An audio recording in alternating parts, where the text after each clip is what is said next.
Paul, why don't you introduce yourself and tell us about your company, and go for 20 minutes or so and take about 10 minutes of questions. Excellent. Thank you. I also have my co-founder on here. He'll be presenting from India. Oh, great. Aditya Sharma. Hi, everyone. So thanks. Well, first of all, thanks for inviting us. And also, thanks for starting the AI Blueprint. Because we were unfortunate, meaning we were an AI startup in Boston in 2017, and we couldn't get funding because we weren't social, local, or mobile. And what ended up working out, we ended up being Andrew Ng's first outside investment for the AI fund. It's very challenging when all of your investors sit in California, and it becomes very quick for them to make you fly to them for every board meeting. And then why don't you just live here, because it's easier to get talent. So I really appreciate what it's doing for the Commonwealth of Mass, because we do AI here too, right? And but Aditya, you on there? So Aditya's gonna Yes. Excellent. And so what we're gonna do is we got a deck here, but we're talking about agents and hiring. We're also just gonna show it inside the application of how it works, right? So in real time.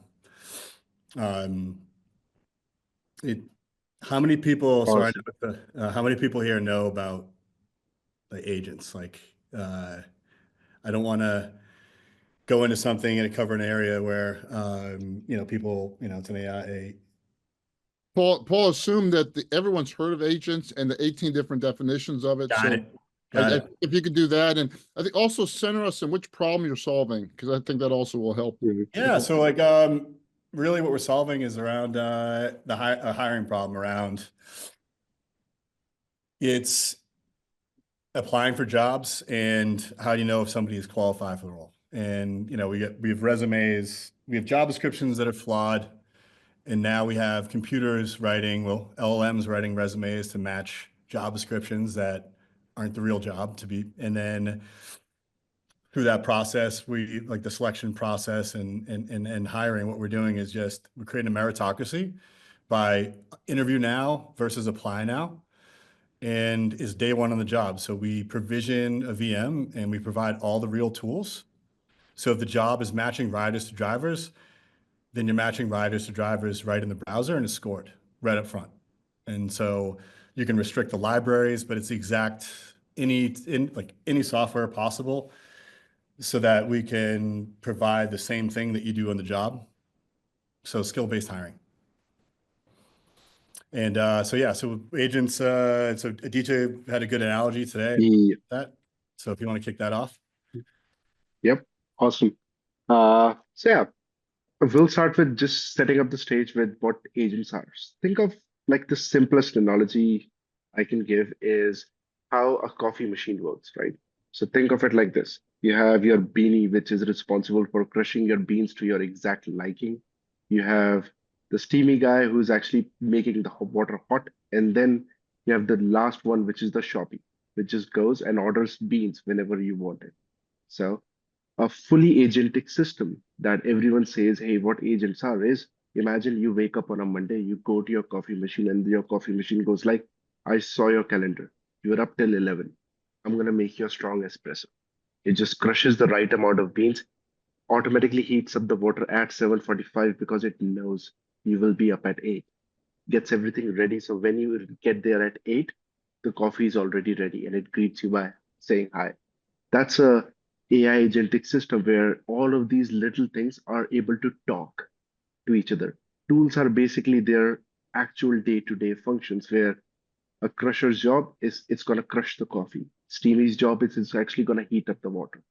So anything that they are doing are just becoming their own tools. And that's the simplest way how agents work. So a use case, a action is combine both of them with just a large language model which can reason, and then you have an agent that is able to solve any of these complex tasks.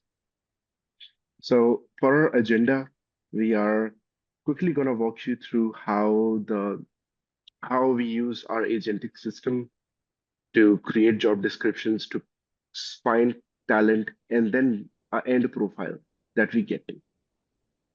So during all of this, one of the things we understood was the whole game is about what quality of data do you feed to your agentic systems. And when we saw all of these things, one of the things that came out was if your data is not good, that is going into these systems, it's going to create a lot of problems with the quality of results. It is going to give you inconsistencies. It's going to give you a lot of other ways where you can even track if your large language model is actually hallucinating. So we spent a lot of time at processing these millions of job description books, open source repositories, everything, and distilling this information into a graph. And you'll see how everything connects as we go down this demo and see how everything is broken down into major categories like data science, full stack, data engineering, DevOps, and all of the major ones. We'll just pick data science as an example. Everything is broken down into domains where we have specific domains like technology, healthcare, and it is directly mapped to different data sets that are sitting in the back, different guidelines and use cases so that agents can just search the internet and be like, what are the most common uses that happen in finance? You can even go to specific use cases like biotechnology and you want genomic data. Then you can go around tools that what do you actually use? Do you use Jupyter? Do you use RStudio? Select that. And then similarly, you can go select your languages that are needed. It even gives you ways that you can select packages, whatever you need. And our agents just go scrape the internet. They have access to all of these documentations based on which they can just pick and distill the information down into what the person is going to do by combining all of these skills. So instead of saying, hey, this person is required to do statistics, what inside the statistics it's able to map and reason to specific parts of our taxonomy and be able to map all of these things. So once we had this ground base of taxonomy that governs and works as a rule-based system for all of our agents, we plugged all of this into our role building setup. And this is where you can just put in any taxonomy or sorry, any job description. Your job description can be just a single word. I need AI engineers. Or you can give specific things like we need skills like Python. We want key concepts to be LLM fine-tuning, vector databases, whatever you need. You click get started, and it's able to take whatever you need, remove whatever fluff is there, and then match that, hey, this is much more of a machine learning and then less of a data, and then it's a partial match with data science, a little bit of backend and cloud. It's able to understand what is actually needed. It's able to break key responsibilities, what is needed, all of that into smaller steps. And then all of these agents are designed to be very, very specific. So job description breaks everything down. It knows every single aspect of how a job description is written, what might be different caveats, what are different synonyms of different technologies that are being used. And it then passes all of this information into how do you map everything back to our graph database of taxonomies. And this is where all of our different agents of DevOps, your data science, machine learning, they start talking.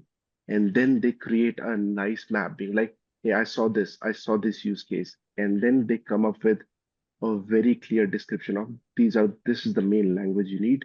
These are the tools and framework. These are the skills that are needed. And then based on that, these are the core domains it touches. It is able to give you required knowledge, and then it's even able to give you specific skills if you want to go down the data science route or a AI ML tech lead route.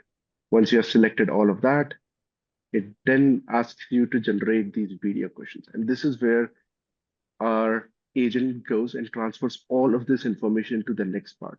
So now what these agents do is they look at what are different questions that people have asked in the past, and also what are different ways you can create these questions so that you cover all of the cultural aspects as well as technical aspects. And how would a tech lead ask these questions? How would a hiring manager ask these questions? How would a data scientist ask these questions? And process all of that information in the back. And the way all of these things are created and structured is these agents always come in pair, allowing them to self-correct the other agent if anything is actually happening. So it's able to give you different scenarios. Hey, you want to go down the fraud detection model optimization route, or do you want to go the risk assessment route, machine learning model deployment, and you can select whatever is needed or the ones that you like, and then go on to the part where it actually creates all of these technical challenges. And it's able to design a nice data set for the database for you. It's able to create different aspects of APIs, how the data flow is going to be, what your technical requirements are. It's able to create milestones saying, hey, you are going to design a database, you're going to build APIs, you're going to do some front end, there's going to be some evaluation and deployments, and structure everything so that it's a system where you are able to just completely put an interviewing process on auto drive with agents governing and guiding every single thing with a rule-based taxonomy running in the back. So once all of these things are structured, now you have an assessment that is ready for candidates. All you have to do is now go to Talent Ally and be like, hey, this is what I was interviewing.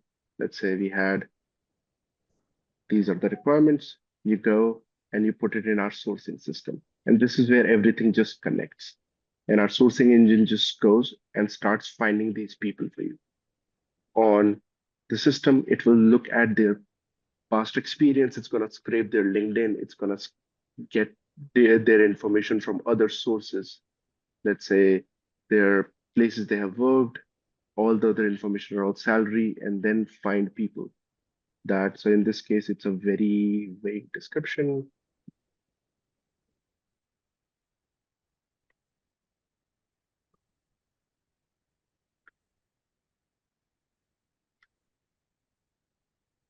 It is. So it even explains why something is happening, that, hey, I didn't find any candidates that meet your specific requirements. It's going to now find people which are much more as AI engineers in Boston. And then it's going to give you all of these profiles as, hey, this is the person.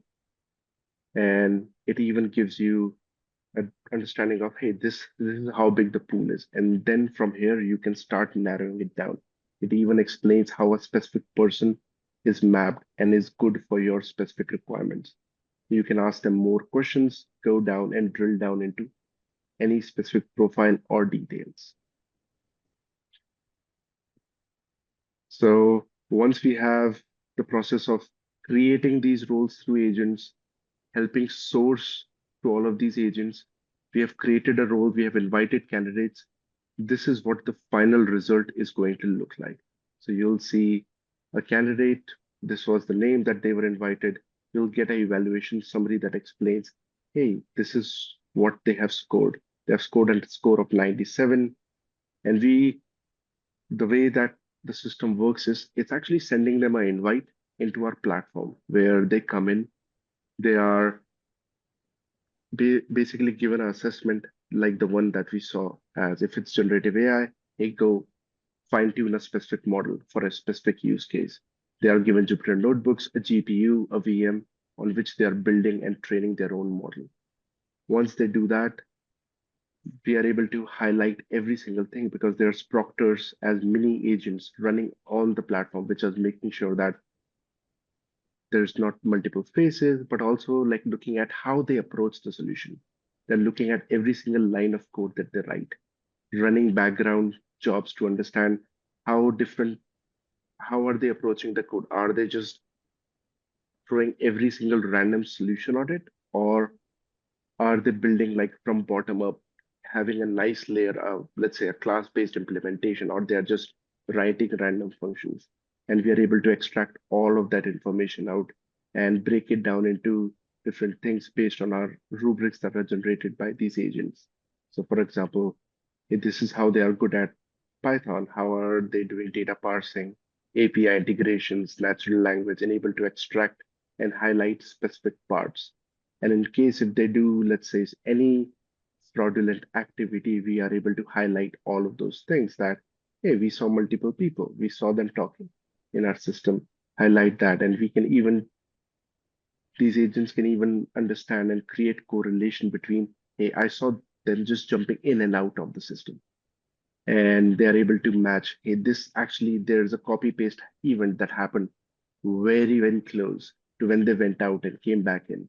So we are able to, these agents are able to just process this whole huge amount of information of whatever they did in their air assessment and combine that with hard-coded grading based on test cases, along with every single part of how a code should be written based on every single book that has been published and most starred repositories on GitHub on, let's say, topics like machine learning or data science handbook, and able to look at best practices and then use those to highlight any specific use cases. This also allows like companies to just take their existing code system and use that as a template, saying, we want people who write code like us. Or they can even upload it in our system, saying, take this and help us understand people who help us find people who can make our code better in the dimension of X. The system is good enough to even take parts of the system is good in a way that it's able to take all of their responses, which the system is asking them these questions. For example, video questions. How do you approach learning and new solutions?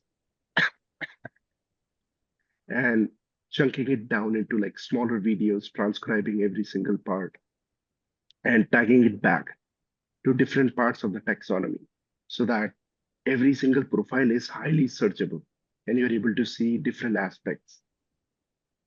One of the things that we saw with this new Gen AI world and the rise of Instagram, Facebook, and all of this, attention spans have gone down. So our agents break all of the assessment down into these digestible 30 seconds to a minute small snippets, which highlight the best parts of the candidate, why they are a good fit.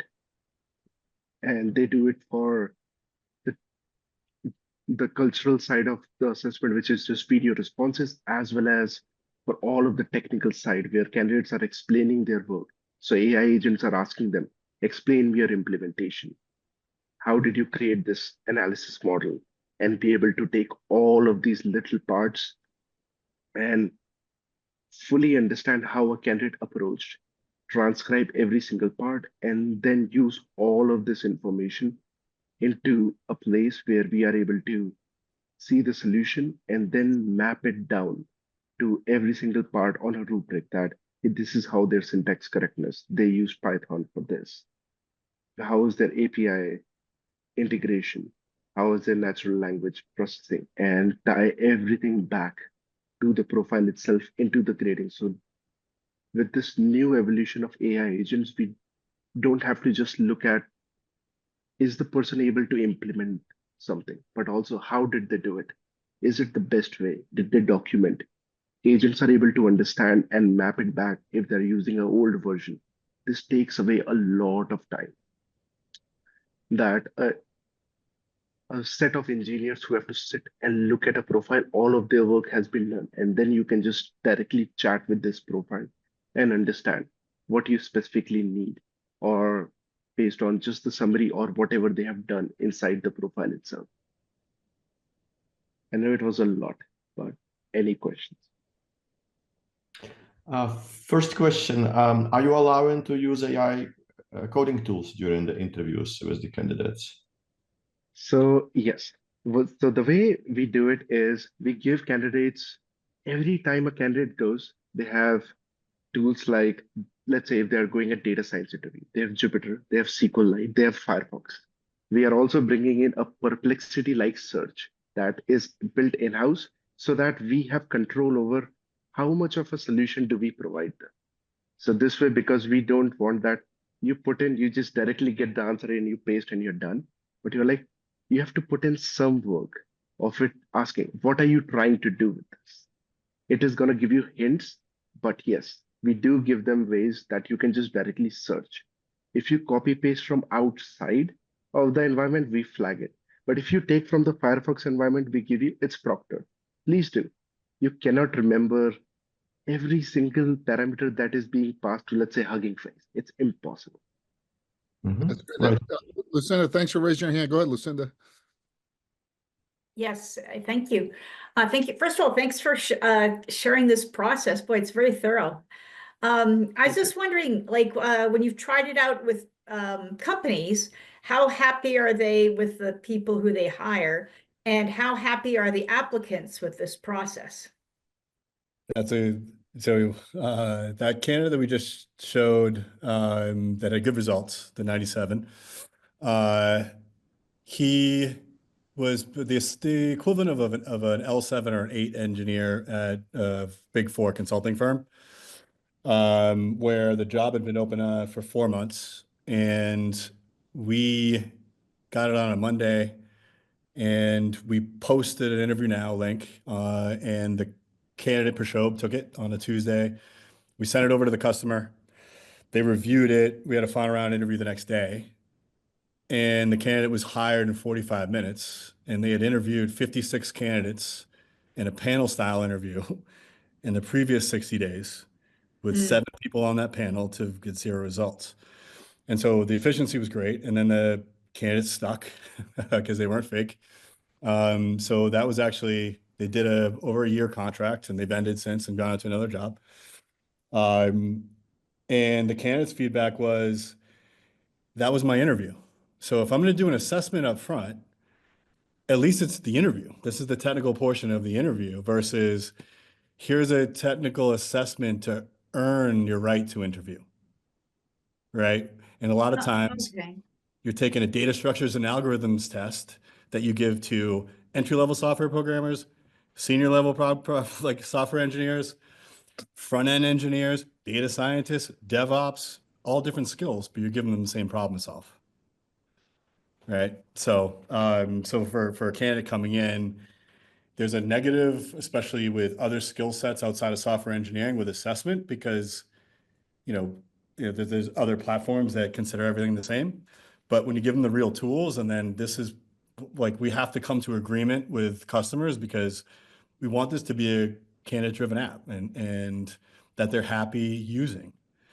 And so the handshake that we have is if they do well enough, they were above the benchmark, they have to get an interview, and they didn't cheat. Then you have to guarantee them an interview. That's great. Go ahead, Svetlana, and then Mike. Hi, thank you very much for the presentation. I actually have 3 questions, so I'll just go one by one. First one is, which data did you use to train the agent? Was it proprietary data or open source? So it's a mix of open source data, and then we used a lot of this open source data to generate a lot of synthetic data. So we took a lot of open source repositories which allowed commercial use. We took all of that. Then we passed these through, let's say you have DeepSeek Coder, you have a few other coding models. And then we generated different scenarios where how a code in this language would look like. How would it look like? Run through it to create many iterations where multiple models are just talking for like days to create these synthetic scenarios.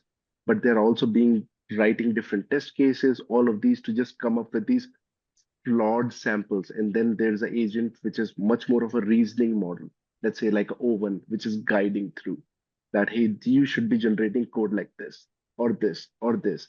And then these smaller models is generating this synthetic data set. Thank you. And my next question is, did you require any special integration with LinkedIn, or is it just normal search? Like, how did you manage to get the candidates' LinkedIn profiles? So it's a mix of kind of like searches that we are using through Google, but then there's also third-party providers which allow you to do deeper searches on candidates. And they have tie-ups with LinkedIn and a few other providers like GitHub, you have LinkedIn, you have Zoom Info and whatnot. Okay, and my last question is, when you do AI assessment evaluation, is there still human in the loop, like in the end, Yes. at the end? Yes. Okay. So we require at all times because you don't know. So the thing we always go at it is at all times, there's always two different models grading the assessment itself. Just so in case, so there's always Claude and GPT, let's say. They're grading and we see how off there are. If let's say both of them say yay, okay, it's a yay. We take that. But one says yay, one say nay, we run it again. We're like, okay, do you do that again?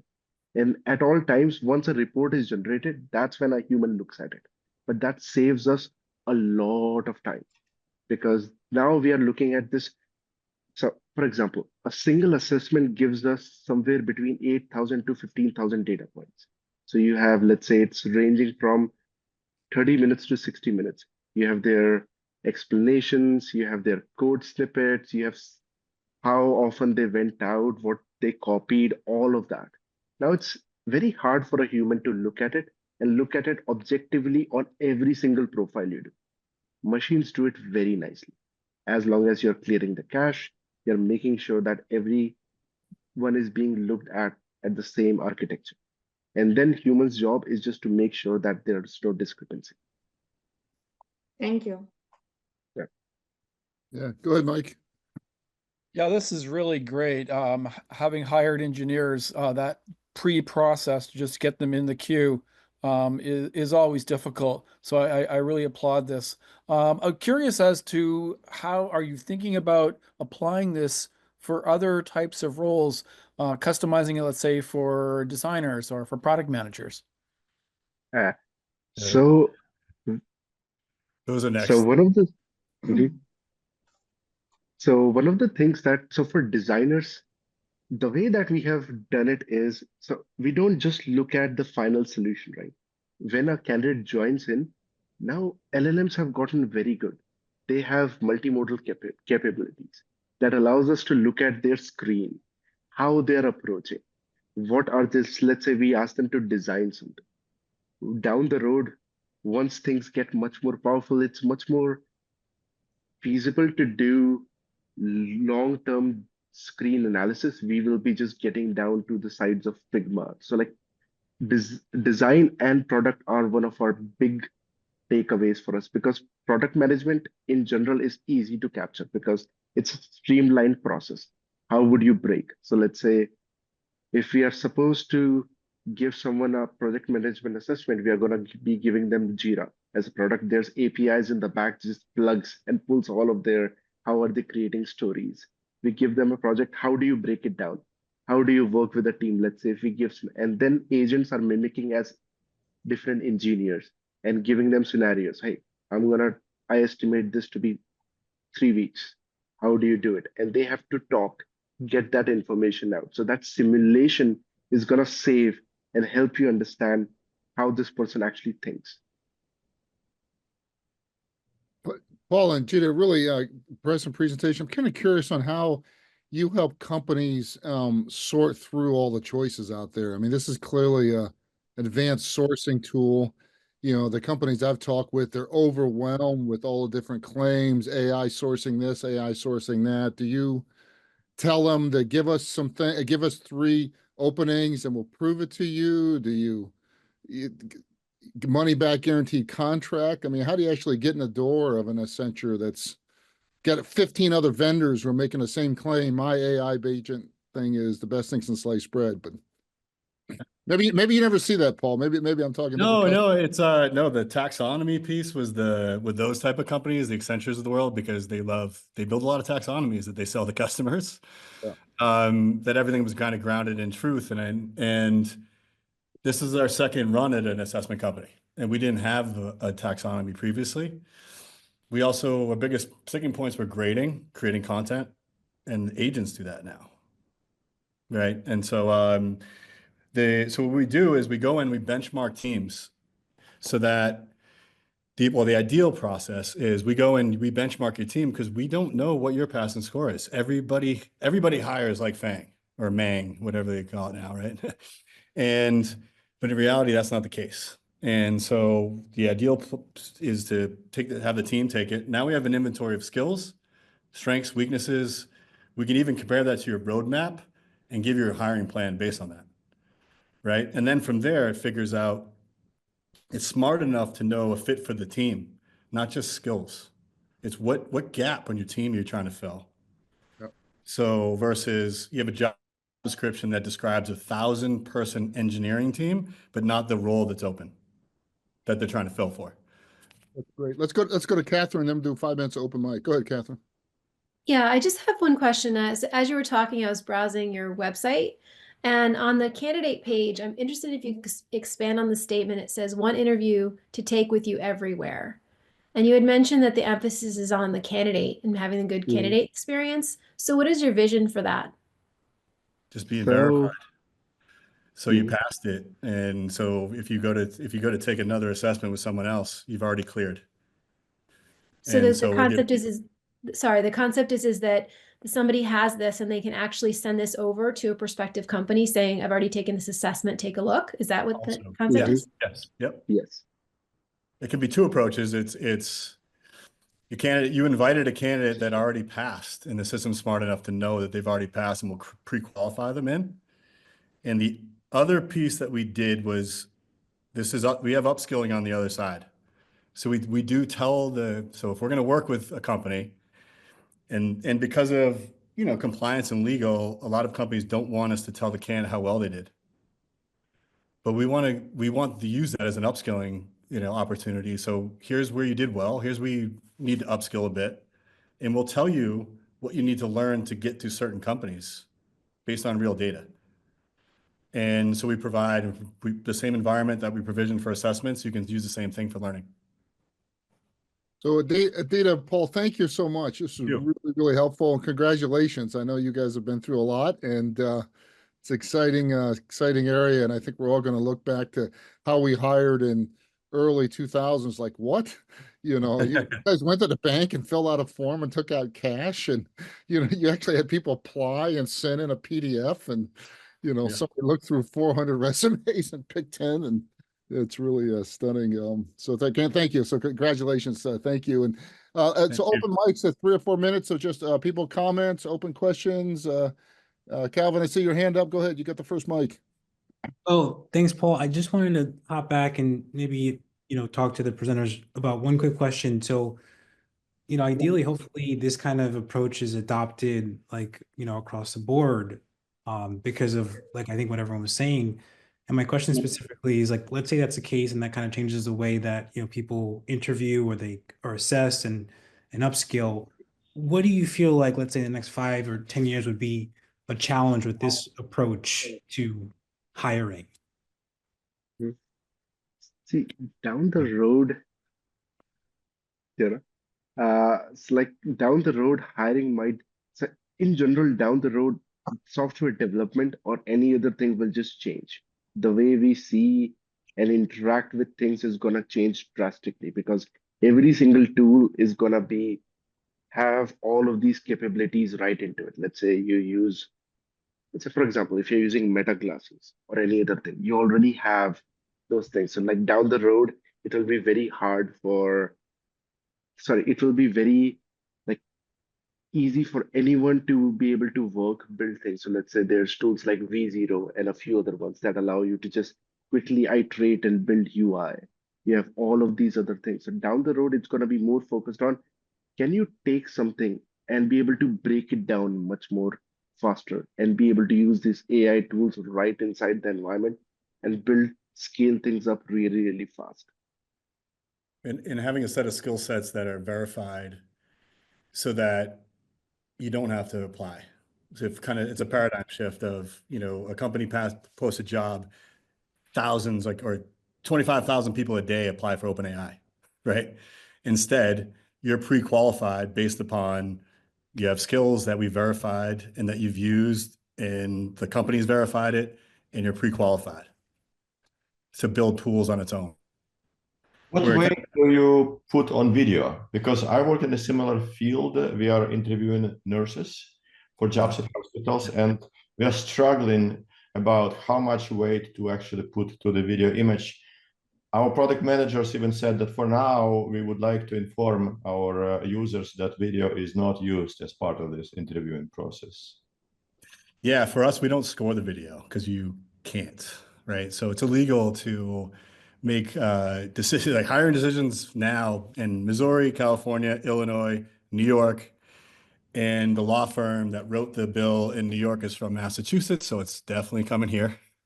We don't use it for, we use it for, and I don't think if it wasn't engineers, I'm not sure we would have implemented video, but it's, can they talk to?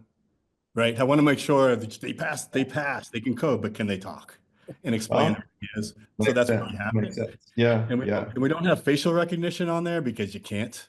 But we just want to make sure that there's not two faces on the screen, which 11% of the time during the coding interview, there's two faces on the screen, or the face changes and somebody just takes over the assessment portion.